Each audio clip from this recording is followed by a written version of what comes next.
Hello and welcome to another episode of the DTF podcast here on the Field of 68 Media Network. My name is Rob Doster. I have John Fanta with me. I have the one and only Terrence Oglesby here with me. And gentlemen, I know that for the most part, when people talk about the most wonderful time of the year, there's always songs about it. They always say it's Christmas time. They always say it's the holidays. You get to see your family. You get to do this. There's hot cocoa, white Christmas and everything. But Fanta, this is the most wonderful time of the year, man. It does not get better than the last 2 or 3 weeks of the regular season, championship week, directly into the NCAA tournament. Every single game, it feels like, means so much. And we're here, man. It's time. It's go time. March is here, baby. This is it right here, because you are just 3.5 weeks away from Selection Sunday, which means you're 3 weeks away from being in the heart of championship week, where there are bids in the balance and there are late game moments. There are superstars who author their stories. There are people who write their legacies. There's nothing like it in college basketball. When you are at this stage and teams are desperate, whether they're fighting for a 1 seed, whether they're squarely on the bubble, whether their seasons turn sideways and they got to find a way to put together a late run, whether they're showing up to the conference tournament, they're saying we have to win out. This is it right here. It's money time in college basketball. It's not the first weekend of the NCAA tournament is exciting. It does bring thrills. It's got drama, which is awesome. But this time of year is where that road gets intensified. And the marathon, now you're going to start sprinting. Mm-hmm. Now you're going to go from a moderate run to, hey, it's time to cross it.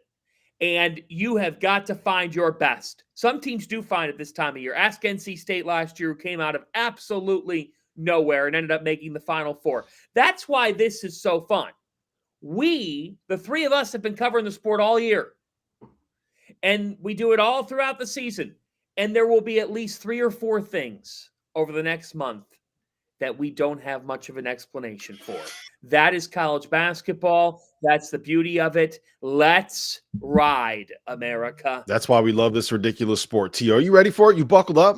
We saw you yawning already this morning. I got my coffee this morning. I'm buckled up, got my coffee. I'm fired up all the way up. Here's the thing, too. It's right after the dog days. Like, we're past those. Like, the dog days, I always considered middle to end of January, maybe the first week of February. And then the excitement starts going again, at least from a player perspective, because a lot of times players are like, man, this season's long. Man, this season's long. And then 6 games are left in the season. It's like, it's go time.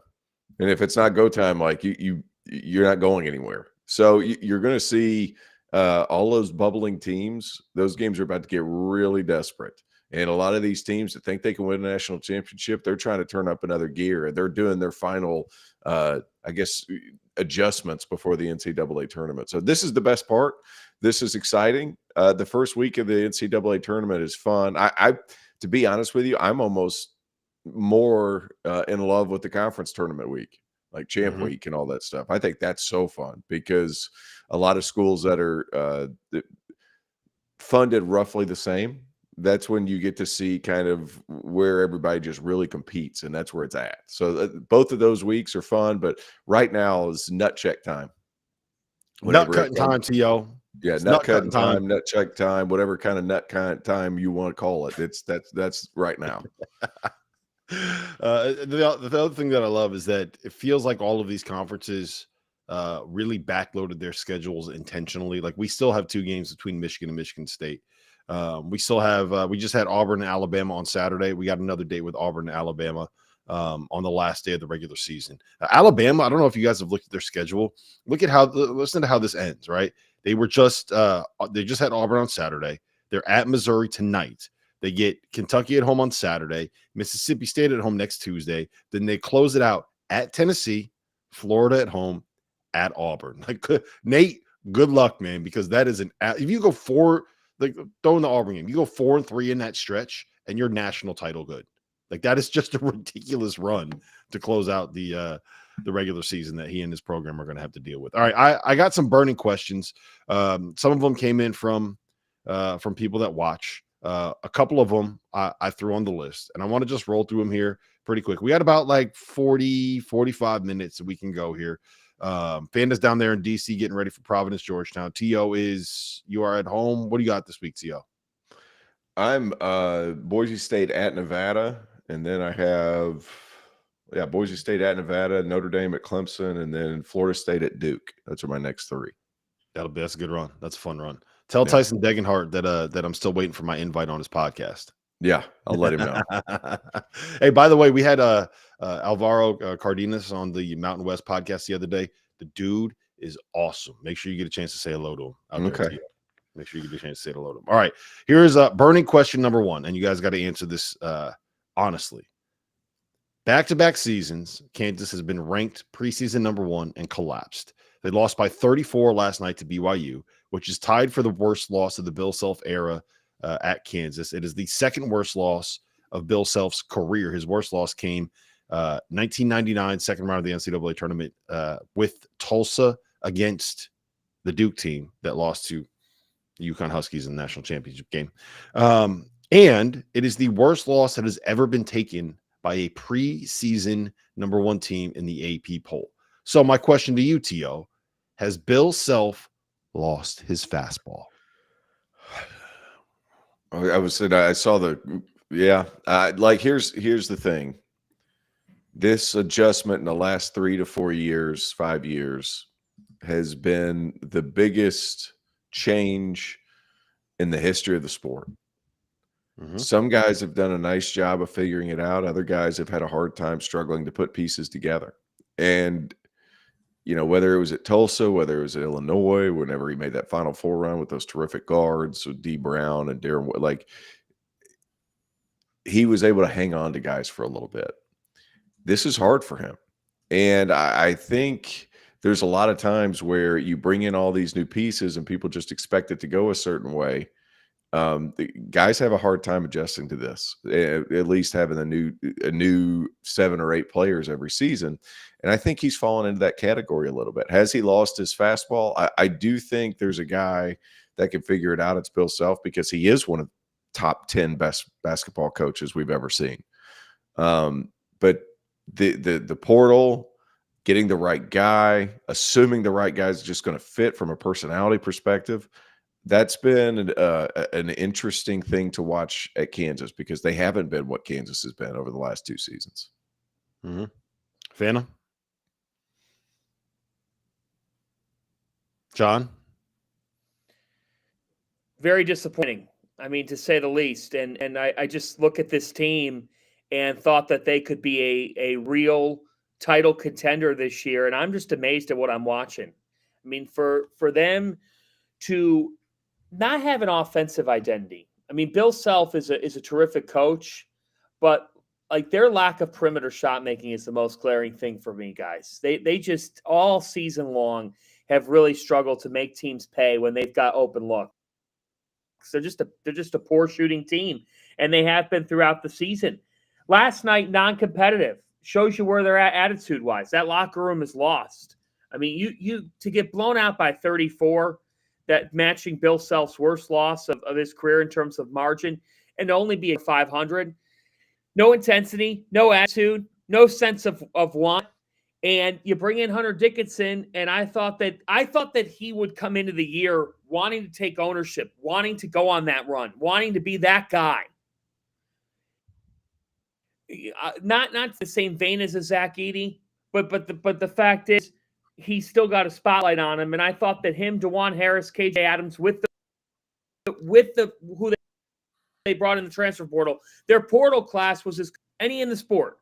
And now they're sitting here at 8-7 in the Big 12. A Big 12, by the way, that's not the SEC. It's not like this Big 12 is just unbelievably great and it has these otherworldly teams. They got a couple of excellent teams, but it's not at the same level. They just lost to Utah and BYU. BYU, let's face it, really good win. Could be a dangerous team in the tournament with the way they can shoot it. They average close to 11 threes per game, but they've been extremely inconsistent. To lose by 34 to that team is embarrassing, especially when you were coming off a loss. They have been a seismic disappointment, and the way that Bill Self's talking, it makes you wonder how much longer he wants to deal with this stuff, because he's accomplished so much in his career, but he clearly is at a loss for words with his team. To say last night that he hoped to do some team bonding. I mean, T.O., you played Division I high major basketball. What the hell? We're doing team bonding in February? It's almost March. Your team better be bonded by now. Team bonding, it better be done. Yeah, that's never a good thing. And it goes back to the personalities piece. Like, who's evaluating the personalities of these guys before you bring them in? That's the hard part about this whole gambit. And do you have enough continuity with guys with big enough personalities that can bring these new guys in with them? Problem is, their continuity, Hunter Dickinson. So for better or worse, and he hasn't necessarily shown the ability to be a great locker room guy, let alone win huge games. That shit hasn't been his MO. So where's your continuity? And then are you getting the right people in the locker room? Like it's so much more important than people realize, because you're with each other all the freaking time. And if you don't like each other, it makes life miserable. Yeah, I think I'm a little bit sympathetic to the evaluating personalities part, just because when you're bringing in transfers, it's like when you're recruiting a freshman team, you know this, man. Like you're recruiting them for 2, 3, sometimes 4 years out of high school. So you know the kid, you've seen the kid grow from being a 15-year-old sophomore to being an 18-year-old young man that's ready to go to college and learn and develop, right? You know the family, you know the people around, like you know everything you need to know about that human being. When you're recruiting these transfers, it's like we're talking like days, 2 weeks. Luckily, weeks if you're lucky, and you're relying on people that are incentivized to get that player as much positive buzz as possible to be able to win the bidding war. You're relying on people that maybe don't have your best interest as a coach at heart when they're talking about who that kid is and who the person is. And I don't want to throw anybody on Kansas under the bus, because everything that I've heard, I think one of the biggest issues they have is the fit of AJ Storr as a basketball player. And the word coming out of Lawrence is that they actually really like the kid as a kid. Like, he's a great person. It's just he doesn't fit what they need as a basketball player. And the last thing I'll say, and then we can kind of move on from here, is I have a hard time judging Bill Self overall, right, when the problems these last 2 years have kind of been the same problems, right? It's the fact that you have a point guard in DeJuan Harris that can't really shoot, a 4-man in KJ Adams that can't really shoot, and a 5-man in Hunter Dickinson that can't really guard. So if you want to go all in on being a great defensive team, which you can do if you have KJ Adams and DeJuan Harris, it's very tough to do when you put Hunter Dickinson in a high ball screen, and you can kind of get whatever you want out of that high ball screen. You want to be a team that can score a lot of points. Yeah, you know, that's gonna work. But the problem is your best shooter right now is the guy who you want being the guy that you seal in the post and create those angles for, and let Bill Self kind of cook when it comes to scheming up post touches. So it's been the same thing the last 2 years, because that's where the continuity is. And I just think at some point when Kansas moves on from the era of those guys, and I don't want to make it seem like they're horrible basketball players, right? Like, I mean, national championship 3 years ago, but DeJuan Harris won a national championship. KJ Adams, like I think it's very hard for me to think of a player that I've enjoyed watching and enjoyed following his, like, everyone knows the story about what happened with his mom. Like, he seems like a really, really great kid. But when you put DeJuan and KJ and Hunter on the same team, on the same floor, and you need them to play 35 minutes a game, it's going to be very difficult to beat high-level basketball teams with that trio. That's just kind of where I'm at with this. Hey, here's another thing too, just kind of as far as bringing guys in. Kansas doesn't have to cast a wide net recruiting high school kids. They get the kids that they want. So, like, there's not a ton of background information on these other portal potential guys. Sorry, Fanta, go ahead. Fanta, go ahead. Sorry. No, it's Kansas. Like, this is one of the defining programs in the sport. So we're going to praise them when they're excellent, and we're going to criticize them when they're not. And when there's a standard here, the fact is the last 2 years, there's been a high expectation level, and they didn't come close to it last year. And right now they're on the cusp of not coming close to it this year. Now, over the last 12 hours, be like, they're going to be in an 8-9 game. Okay, let me give you this stat. 84% of teams that were included in the top 6 team reveal by the NCAA Tournament Committee were the team. They're not a 4 seed anymore. Mm-hmm. They're probably a 5, if not a 6, probably a 6. And yes, forgive me, guys. I'm coming to you from a hotel room that my Wi-Fi was working perfectly last night, and I don't know what's going on this morning. But that being said, here's the deal. They're not going to be in an 8-9 game unless they absolutely drop out and lose a bunch more games, because the committee doesn't want to fall flat on their faces either. They're probably going to be in a 6-11 game, if I had to call it still, even after a couple of road losses, because Utah is not particularly strong. But like, it's not like these losses are quad 2, quad 3. Really, and they still built up a lot of good rapport early on in the season. The fact is, though, like, yeah, it's one of those things where you are a victim of your own success. We expect Kansas to be in the equation at the top of the country every single damn year. It's what Bill Self has built. It's just alarming to see. We're not used to seeing them lose a game by 34 points. And last night, I questioned the effort. I mean, they didn't look like early on that they wanted to be there. That can't be. Yeah, they spent 4 days together in Utah, and they were ready to everyone was ready to get the hell out of the program by the end of the game on Tuesday night. 10. Right? Yeah, blitzed. That's how it happened. They just got Yeah. All right. Next burning question, and this is more for me than for you guys. Fanta, we'll go to you first on this one. Is Wisconsin really a Final Four contender? Oh yeah. Yeah. I mean, that team is loaded offensively, and they're always going to be pretty solid on the defensive end. But let's talk about what they're doing. John Tonje is absolutely outstanding. Right now, there's nobody playing better basketball than he is. 63 combined points in the last 2 games. Stephen Kral's a big man who could do a variety of things. He can rack up assists. He's become a better passer. He can rebound the basketball. He could score the basketball. Max Klesmit, this is a guy who can get buckets in waves as well and helps them. You know it's coming. Kind of a great offense. You know what's coming. They're moving off screens. They have an intricate amount of play, makes them really difficult to defend. But their guys are always moving. It's like watching Connecticut's offense last year at times, like with how much they're doing without the ball. And that's the highest praise I can give. They don't have a 5 like that, but they're running their stuff. Greg Gard has evolved. He has evolved what he does. His style has evolved. 2 years ago, this team was one of the worst offensive high major teams in America. Right now, they're one of the best. And they're playing as well on that end of the floor as anybody. And they're engaged defensively. They got a top 40 group there. Forget about it. They are loaded. They can win the Big Ten. They could win their last 5 Big Ten games, provided they beat State. And if they beat Michigan State, if you look at the track here, Michigan's got a hard schedule. Michigan State's got some hard games still with the Big Ten. It is Greg Gard's best coaching job. It's their best team in a decade. They can make it to San Antonio because, T.O., they have an All-American first-teamer in Tonje.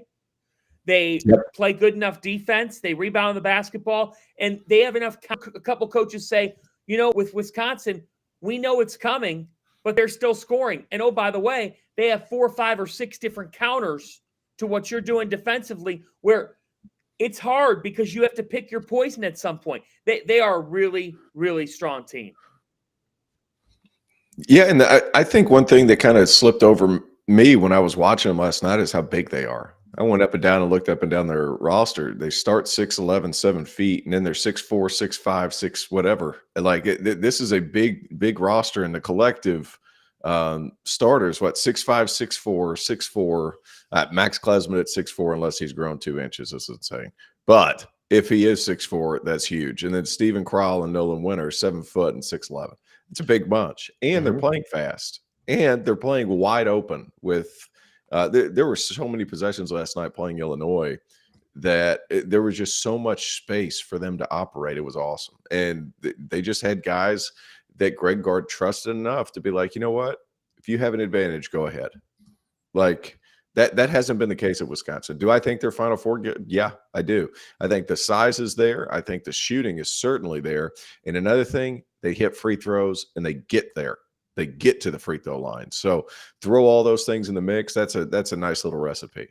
Yeah, I think the biggest thing is if you watch the way that they want to play, one, it's completely different than what you think of when you think of a Wisconsin team, right? When I think Wisconsin basketball, it's the swing offense, and they're trying to play in the 50s, and they're grinding it down, and they're trying to run 28 seconds off of the clock every single time. That just think about like what Virginia was when Virginia was at their best under Tony Bennett. That's not all that dissimilar from what Wisconsin was under Bo Ryan, under the early part of the Greg Gard tenure. And now they're getting up and down the floor.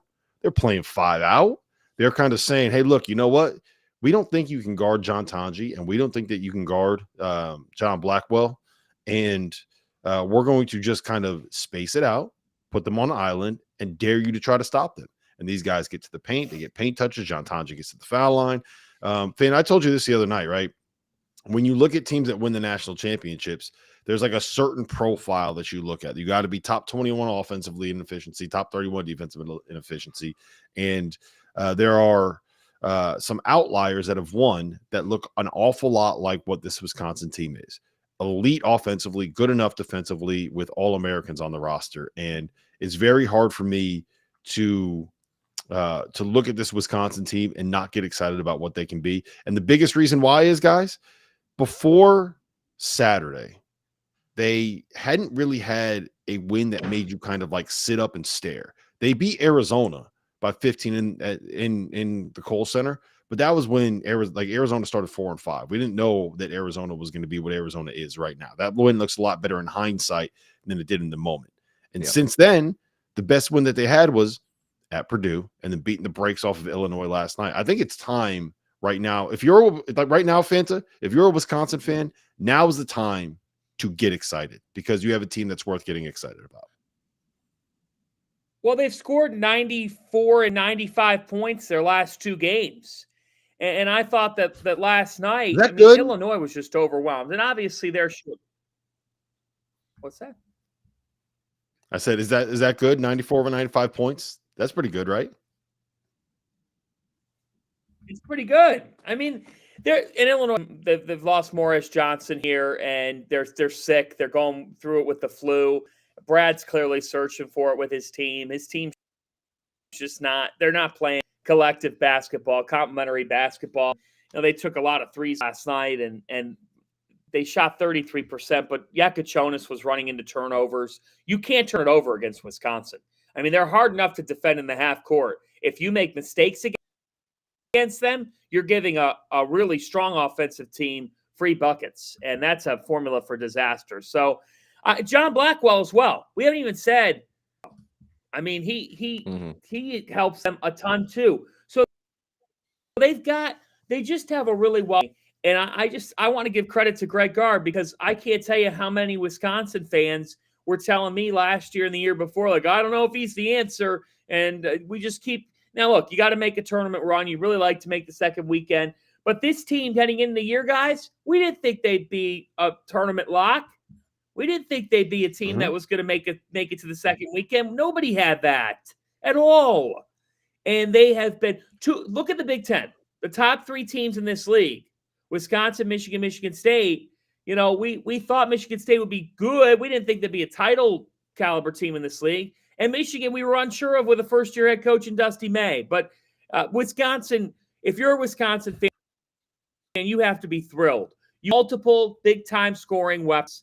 You know that you can count on your defense enough to get you stops. And if the defense is really engaged and racking up turnovers, then this team can beat anybody, because they go from a top 10 to 15 team to a top 5 or 6 team in America. They are a real dark horse, because when you can feed the ball to different guys who could score it for you on an island, but also have the guys who can come off screens and knock down threes, that they have an answer. They have an answer to your defense every time. And Tanji, he is on the All-American first team right now. He should be. He's one of the 5 best players in the sport.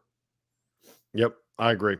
The next team I want to ask you guys about was the team that I just mentioned, Arizona, who Wisconsin beat back in early November, which feels like a long time ago right now. And we will do that as soon as we get back from this break. If you haven't heard by now, we have partnered with BetMGM for the season. We'll be using BetMGM lines to make all of our picks, and we'll have special offers for the listeners and the viewers of the Field of 68. Bet insurance tokens, odds boosts, and what I love, a nice parlay boost or two here or there. Be sure to keep your eye out in the app for the Field of 68 specials that we'll be running throughout the season as well. So go download the BetMGM app. And we are back here on the DTF podcast. Different order. Media Network. Different order. Hold on. You want me to switch it? You're not a big fan of it, Teal? Let's do this. There we go. All right. Still Teal wrong. on the left, Fanta on the right, and me running the show in the middle. You always got to have the MVP in the middle. You don't like it? You want to switch over here? There that we go. better? Are you happy now? Are you happy now, Teal? By the way, how fun, dude, I love the Big Ten this year. Freaking love the Big Ten this year. I think this could be like the Big Ten's we're back year in the NCAA tournament. I think they can win games this year. Is it because they've kind of gone away from Why do you love having it? like Because, 17 big guys? Look up and down the league. Look up and down the league. Like teams are scoring points. Their best players are the guards. The matchups, like when you play Michigan, that's a nightmare for anybody. Even for small colleges, it's a nightmare to match up with Michigan. Michigan State's tough and they're fast.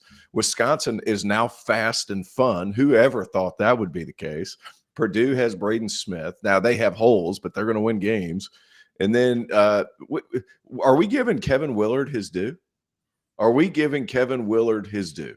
They have won how many games in a row? With the last 7, they're 7-1 in their last 8. Those dudes are cooking. And they just beat Wisconsin, 4 or 5 games ago. So it's like Big Ten's fun, man. It's a good league this year. And I don't say that easily. No, you don't.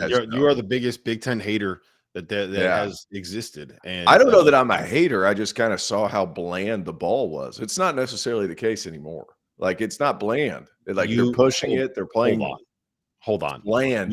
You don't know if you're a hater. It was bland. You don't know if you're a hater. Here we go. We got Fanta jumping off from this phone. This happened. There we go. All right. There we go. All my Wi-Fi has been so bad from this hotel that I'm going to try this because I'm tired of not being able to hear you guys clearly. Go. Are you on your phone? There we go. We're back, Finn.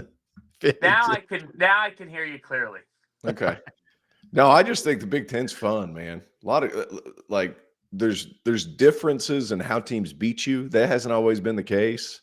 Like they're not overwhelmed by one team like Purdue has overwhelmed the league over the last 2 seasons. Like this is a fun league that play a lot of different styles. And we've talked about like, over the last few seasons, the Big Ten, there's one way to play, one way to cover ball screens. There's one way to do this. Now you're starting to see some variability within the league. And I think that's a great thing. Can I just say one thing before you go, Fanta? T.O. saying that he's not a hater. T.O., you are a generational hater. Yeah, I would never. Not just about the Big Ten. I would never. Yeah, Big Ten I've been hard on. But still, like that's my point. All right. So what you got, Fana? Yeah, go ahead, Fana. Well, Maryland is playing really good basketball. That starting 5 is stacked, man. I mean, Derek Queen, we're not talking about Derek Queen enough. He can still get Big Ten Rookie of the Year. He is phenomenal. He's an old school player. The game goes at his pace, kind of puts you to sleep and then finishes. He is beyond his years. I mean, he looks the part of a lottery pick. And then you package that together with the veteran that is Julian Reese, who's a stud and is averaging close to a double-double. But Jacoby Gillespie was a great ad by Kevin from Belmont. And when Kevin has a strong point guard, a strong lead guard, his teams really can play well. Offensively, this is one of his better teams because Rodney Rice, Selton Miguel can both knock down shots and both have. And they play hard on the other end of the floor, too. Hard enough to be in virtually any game. So, tough team. Maryland basketball is very, very much alive and well, and in a place where, because of the way they're coming on now, there's going to be expectations here to do something in March. And guys, what would it mean, Rob? What would it mean in College Park? I believe it's next week. Next week they get Michigan State at home. That place is going to be rocking. Yep. Yeah, they're that place. If you haven't been to a game at Maryland, when it gets going there, I mean, T.O., you've experienced this. When it gets going there, it is loud. Those fans are rude in all the best kind of ways. And what they do is they have there is a wall. The student section there's 10 rows around the court on all sides. And then there is a wall behind the visitors' basket that is just basically straight up. It's probably 100 rows or so, and it goes straight up. And it is nothing but students. They bring out flags. They bring out tifos. It's a very, very fun environment when it gets going. And it hasn't been great this year. And I do think that they got 3 home games left.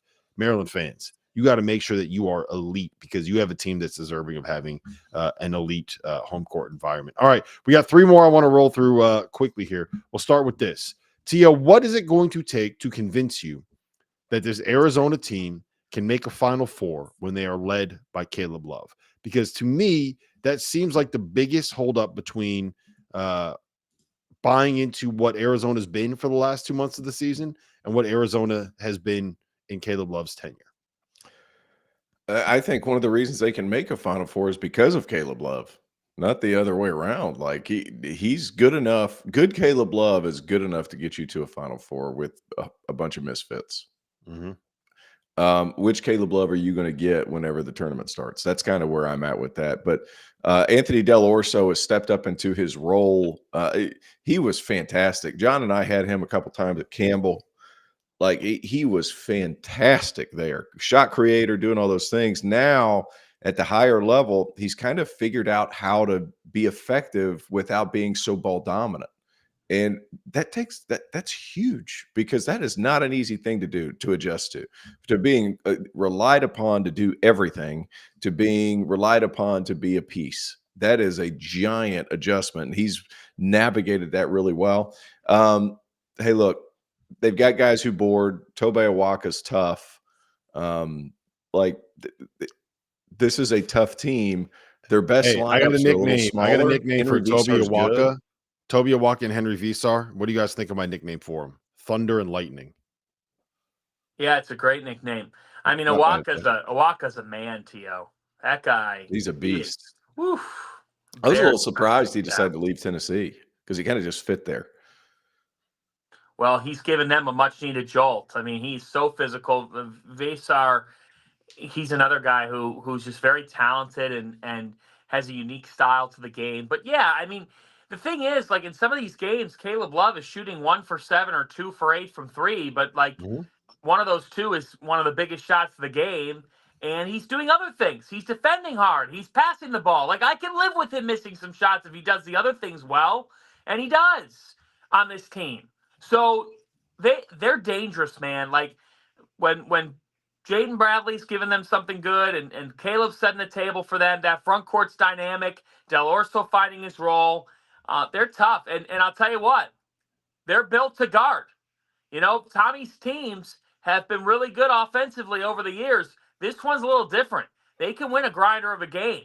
And I thought the other night, I don't think Baylor is particularly good this year, but that's a really, really tough turnaround. When you lose to Houston and then you're like, yeah, we're on Big Monday in less than 48 hours. Oh, by the way, we have to get on a plane and go to Texas. Yeah. And they dictated the game and won. And I'm going to give Coach Floyd a lot of credit. They were 4-5. They looked dead in the water. They're the best example for why don't you challenge yourself in November, regardless, because they were 4-5 and we all thought, are they going to even make the tournament? They were in the top 16 committee reveal on Saturday. Yep. Also want to give a shout out to Carter Bryant, who over the course of the season, a freshman, kind of paid his dues early on in the season and has really come on and been a valuable, big athletic wing shot maker. He had 6 assists the other night against Baylor. He's turned into a really good player and a really nice piece for this Arizona team. Are they the second best team, guys? I think we'll all agree Houston is the best team in the Big 12. T.O., is Arizona the second best team in the Big 12? Iowa State's right there. Texas Iowa Tech's State's right gonna beat them. there. I Iowa think State. if I had to pick one, I would probably pick Iowa State. Remember, I mean, Iowa State had them beat. Iowa State lost to Arizona on a 75-footer or something of that nature. That's maybe the best conference game we've seen this entire season. And that rematch is still coming in Ames. I think it's this Saturday or next. No, it's not this Saturday. I think it's the following Saturday when Iowa State hosts Arizona. That's going to be a scene in Ames. Hilton's March going to want to get 1st. back at him. March 1st Yeah. is when that is. Hey, March 1st, really good slate in the sport. Very, very good. Yeah, Carter Bryant. Like, I hope he stays. I know he probably won't, but I hope he does because he could be awesome next year. And the draft this season or this offseason is going to be so good that if he stays, he could be an all-American type talent next season and then really boost his stock. He's got a lot of talent. I don't know. Fran Fraschilla needed seasoning last night. I'm on board with that. I think that's the correct statement. He needs a little bit more, but the way it's going right now, he's probably going to go. But he's talented kid. Yeah, I tend to agree with all that. All right, the next question that we have comes from a commenter, Kevin B. Is T.O. dabbling in the meme coin stuff? I know he was in on CZ Binance early. Not sure if he's creating a T.O. coin. Are we going to get a T.O. coin? I'll tell you what, if I did the CZ Binance and everything, I'd either be broke or flying out a private plane sitting next to John Fanta doing this show this morning. So no. All right, listen, we got a couple more that we got to get to. We got to talk about BYU, Good. and I got to hit these guys on whether or not an all SEC Final Four would be a good thing. That's coming up next. College basketball fans, are you ready to take your hoops game to a new level? Whether you're a seasoned bettor or just trying to win your March Madness office pool, Rhythm is here to give you the edge this season. With data-driven predictions for every single college basketball game left on the schedule, Rhythm helps you maximize your bets. And as March Madness kicks off, Rhythm's insights will help you spot those plucky Cinderellas that you know are going to shake up the NCAA tournament. But that's not all. When Selection Sunday rolls around, let Rhythm's AI-powered bracket generator do the heavy lifting for you. This is the same AI tool that performed 35% better than the average ESPN bracket last year. And here's the best part. Rhythm pairs perfectly with our Field of 68 expert analysis, giving you the 1-2 punch that you need for the rest of the college basketball season. So don't wait. Download Rhythm today and get ready to see college basketball and your betting results in a whole new light. Dude, Kevin B goes, how much did you guys have to pay this hunk to do these ads? That was pretty good. Love the comments. Love what'd you call Albert last night? Prince Albert. Prince Albert had questions. Prince Albert had questions needed answered. That's for sure. Man. Yeah, on Kentucky. Yo, can you tell us what a Prince Albert is? Nope. Go Wildcats. We're not concerned at all. They're going to win tonight. It'll be Vandy. Yeah. I don't know. That's a team with a whole bunch of point guards and a team with not a bunch of point guards. Yeah. Uh-oh. I think they'll win at home. You just got to slow down Jason Edwards. Here's my question for you guys, though. Okay. BYU. Are we buying them? Like, is this a team that they're dancing now? You know, they were on the bubble, and then you went at West Virginia, you beat Kansas State, which, you know, is what it is. But then you come home and you beat Kansas by 34. You got Yegor Demon on this team.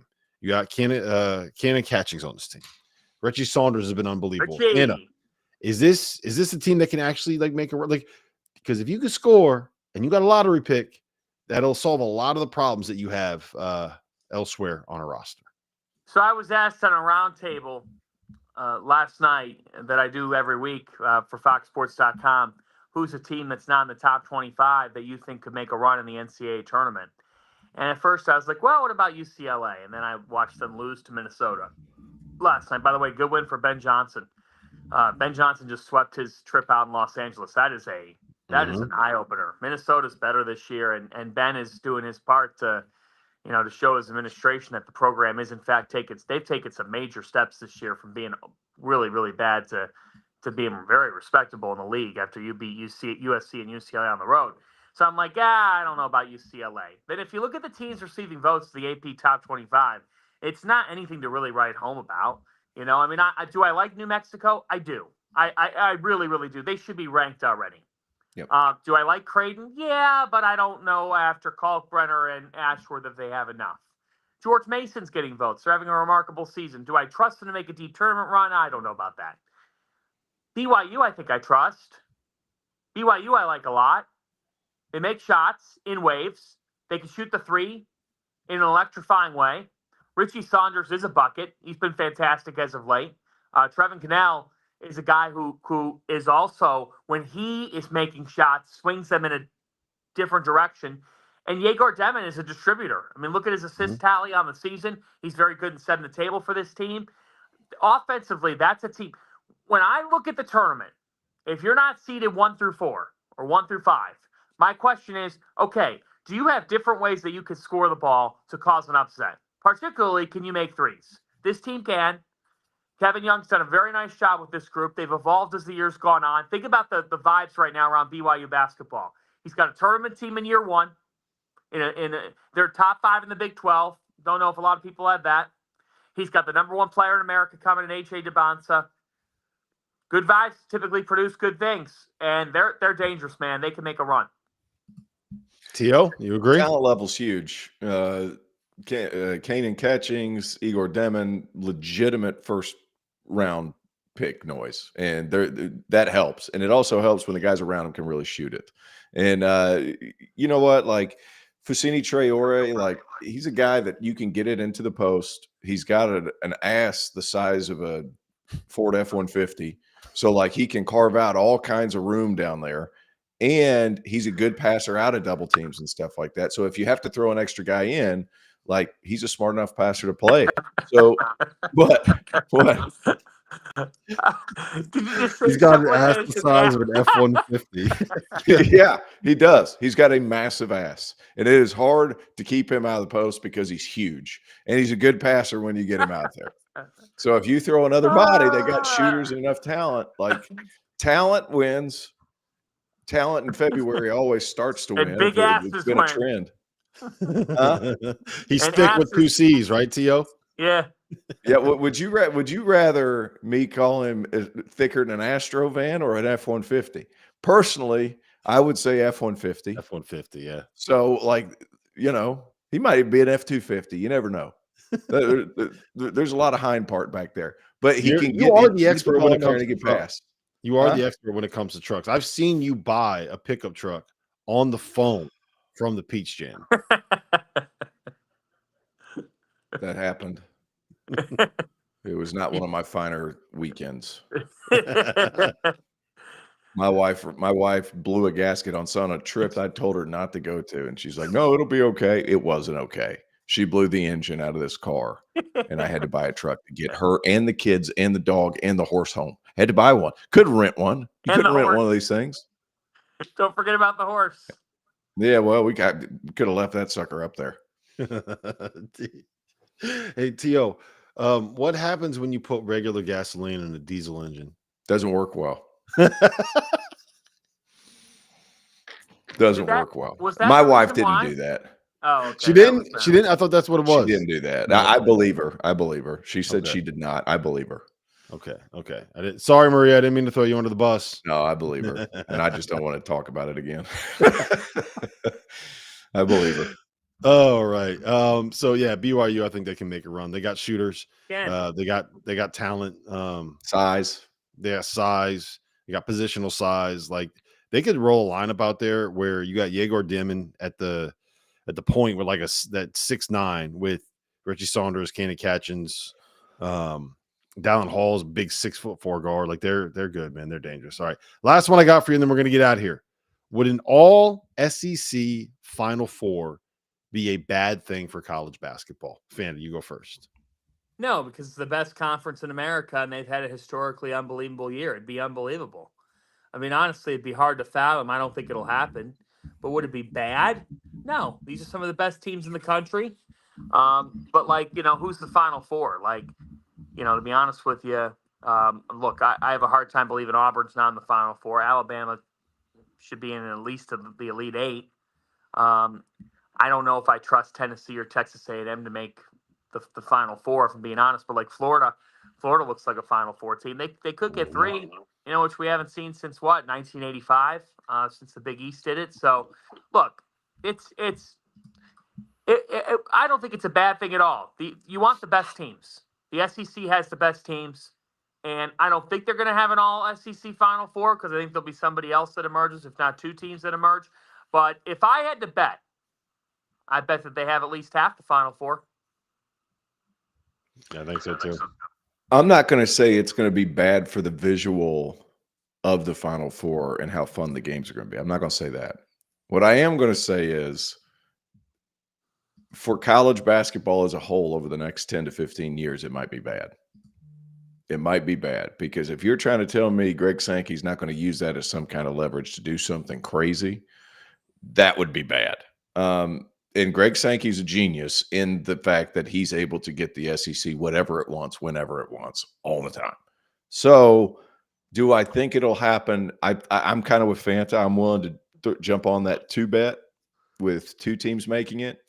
If we get all 4, like the posturing over the next X amount of years with only high major breaking out because they're already having that conversation with football, even though football floundered when it came to the college football playoff, like that is not going to be good for college basketball as a whole long term. Won't hurt the aesthetic of the entire Final Four. It will hurt college basketball long term if that's the case. Mm-hmm. All I will say about this year, and you guys are 100% correct about everything you said. All I'll say this year is I do think that it would be a bad thing because it would mean no Cooper Flag at the Final Four. And I want Cooper Flag at the Final Four. What I want more than anything else is a Duke-Auburn rematch in the national title game because I think that those are the 2 best teams in college basketball. Yeah. There's people that can spoil it. Florida can spoil it. Alabama can spoil it. Houston can spoil it. There's a lot of good teams, but I think that Duke and Auburn are similar to what Auburn and Purdue were last year in the sense where we know those are the 2 best teams, and it seems inevitable that we're going to be on a fast track to those 2 facing off down the stretch. And Kevin B's been on fire today, T.O. He is on one. Yes, and I will tell you this, T.O.'s wife scares me. She does. She's a tough broad. she got Terrence Oglesby in line, so that should tell you all you need to know. Yeah, she did. About old Oglesby was not a happy camper, just being by himself for a long time. Let's put it that way. So she got me in line. All right, listen. This has been a fun episode, guys. Fanta's got Providence and Georgetown tonight, so make sure you tune into that one. Thomas Sorber is questionable officially with turf toe. Fanta, we'll see. Yeah. We'll see. Game time decision. Fanta will break that news. I promise you. I guarantee it. If Fanta doesn't break that news, he's going to buy everybody in the chat right now a brand new Ford F-150. That's how this is going to go. Yeah, he makes that kind of money, buddy. I'll tell you that. I don't make that. All right, listen, guys, this has been a pleasure. We'll see you maybe next Monday, maybe next Wednesday. We'll see. But Fanta, I'm going to be seeing Fanta on Friday night at a Marquette Villanova game down here in Philadelphia. T.O., we thought about inviting you, but then I realized that you don't invite me down to anything that you guys do. So sorry, buddy.